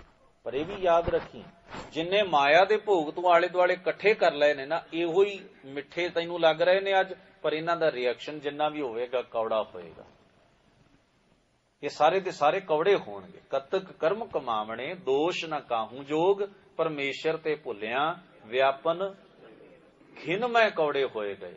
ਜਿਤੜੇ ਮਾਇਆ ਭੋਗ ਤੇ ਵਿੱਚ ਨਾ ਕੋਈ ਕਰ ਸਕੇ, ਫਿਰ ਤੇਰੀ ਤੇ ਰੱਬ ਦੇ ਦਰਮਿਆਨ ਵਿਚੋਲਗੀ ਇਹ ਪਦਾਰਥ ਨਹੀਂ ਕਰ ਸਕਦੇ। ਕਿਸ ਤਰ੍ਹਾਂ ਮੈਂ ਰੋਜ਼ ਕਿਸ ਕੋਲ ਜਾ ਕੇ ਫਰਿਆਦਾਂ ਕਰਦਾ ਹੈ। ਤੋ ਗੁਰੂ ਪਾਤਸ਼ਾਹ ਮਹਾਰਾਜ ਇਹ ਪਾਵਨ ਸੁਨੇਹਾ ਸਾਨੂੰ ਬਖਸ਼ਿਸ਼ ਕਰਦੇ ਨੇ। ਸਤਿਗੁਰੂ ਜੀ ਸਾਨੂੰ ਇਸ ਉਪਦੇਸ਼ ਨੂੰ ਕਮਾਉਣ ਦੀ ਸੋਝੀ ਸਮਰੱਥਾ ਬਖਸ਼ਿਸ਼ ਕਰਨ, ਹੋਈਆਂ ਭੁੱਲਾਂ ਚੁੱਕਾਂ ਦੀ ਗੁਰੂਦੇਵ ਖਿਮਾ ਬਖਸ਼ਣ। ਸਭਨਾਂ ਦਾ ਧੰਨਵਾਦ। ਅਦਬ ਸਹਿਤ ਗੁਰੂ ਫਤਿਹ ਪ੍ਰਵਾਨ ਕਰੋ ਜੀ। ਵਾਹਿਗੁਰੂ ਜੀ ਕਾ ਖਾਲਸਾ, ਵਾਹਿਗੁਰੂ ਜੀ ਕੀ ਫਤਿਹ।